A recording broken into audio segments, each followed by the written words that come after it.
మీకు అభినందనలు మళ్ళొకసారి మీకు హృదయపూర్వకంగా ధన్యవాదాలు అవకాశం ఇచ్చినందుకు.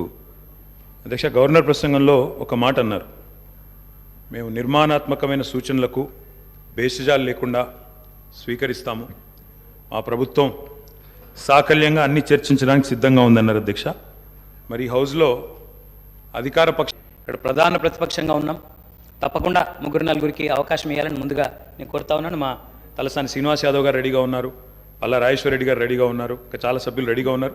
దయచేసి అవకాశం ఇవ్వాలని నేను కోరుతా ఉన్నాను. అధ్యక్ష, మేము ఆశించింది ఒకటి అధ్యక్ష, నిన్న గవర్నర్ ప్రసంగం నుంచి, కానీ అక్కడ వారు నిన్న విన్నది ఒకటి అధ్యక్ష.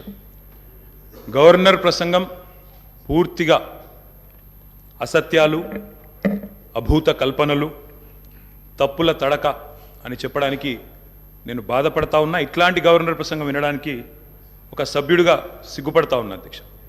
ఎందుకంటే ఇంత దారుణమైన అపసవ్యపు ప్రసంగం ఇదివరకు రాష్ట్ర శాసనసభ చరిత్రలో రెండు కూడా విని ఉండవు అధ్యక్ష. ఒక్క మాటలో చెప్పాలంటే అధ్యక్ష, 1000 ఎలుకలు తిన్న పిల్లి కదా తీర్థయాత్రలకు బయలుదేరినట్టు చేయాల్సిన దారుణం అంతా చేసి ఘాతకాలను చేసి చాలా అద్భుతమైన ఉపన్యాసం కేవలం 10 సంవత్సరాలు ప్రభుత్వం నడిపిన వాళ్ళ మీద నెపాన్ని నెట్టే ప్రయత్నం ఏదైతే కాంగ్రెస్ ప్రభుత్వం చేసిందో అధ్యక్ష, దీన్ని నేను పూర్తి స్థాయిలో తూర్పారబడుతున్నాను, తప్పుపడతా ఉన్నాను అధ్యక్ష. అధ్యక్ష, ఈ దారుణమైన గవర్నర్ గారి ప్రసంగం చూసిన తర్వాత, గవర్నర్ గారి దారుణమైన ప్రసంగం చూసిన తర్వాత కాంగ్రెస్ పరిపాలనలో రాష్ట్ర భవిష్యత్తు రాబోయే 5 ఏళ్ళు ఎట్లా ఉండబోతుందో చాలా స్పష్టంగా నిన్న పూర్తి స్థాయిలో మాకు అర్థమైంది అధ్యక్ష, రాష్ట్ర ప్రజలకు కూడా అర్థమైందని నేను అనుకుంటా ఉన్నా అధ్యక్ష. అయినప్పటికీ వాస్తవాలు, ప్రధాన ప్రతిపక్షంగా వాస్తవాలు ప్రజల ముందు పెట్టాల్సిన బాధ్యత మా ముందు ఉంది అధ్యక్ష. కాబట్టి తప్పకుండా అవన్నీ కూడా చెప్తాను అధ్యక్ష. అధ్యక్ష, మా జగిత్యాలకు సంబంధించిన కవి గారు అలిశెట్టి ప్రభాకర్ గారు ఒక మాట అన్నారు అధ్యక్ష.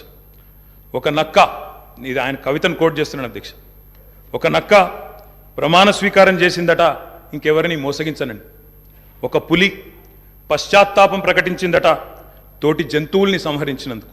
అట్లా ఉంది అధ్యక్ష. ఒక మాటలో చెప్పాలంటే ఈ గవర్నర్ గారి ప్రసంగం అదే రకంగా అనిపించింది తప్ప అందులో అసత్యాలు, సత్యదూరమైన మాటలు తప్ప వాస్తవాలు మాత్రం ఒక్కటి కూడా లేదు అధ్యక్ష. అధ్యక్ష, నిన్న చాలాసార్లు ప్రస్తావన చేసినారు గత ప్రభుత్వం అంటూ. అక్కడున్నా, అక్కడ ఉన్నా, ఇక్కడ ఉన్నా, ఎక్కడ ఉన్నా అధ్యక్ష మేము ప్రజాపక్షమే. తప్పకుండా తెలంగాణకు ఎన్నటికీ స్వపక్షమే, కాంగ్రెస్ ప్రభుత్వానికి ఎన్నటికైనా విపక్షమే అధ్యక్ష. తప్పకుండా ప్రజల తరపున గొంతు విప్పుతాం. అందుకే గతంలోని వారి పరిపాలన ఎట్లా ఉందో ఒక్కసారి తప్పకుండా అద్దం చూపెట్టవలసిన బాధ్యత ప్రధాన ప్రతిపక్షంగా మా మీదనే ఉంది అధ్యక్ష.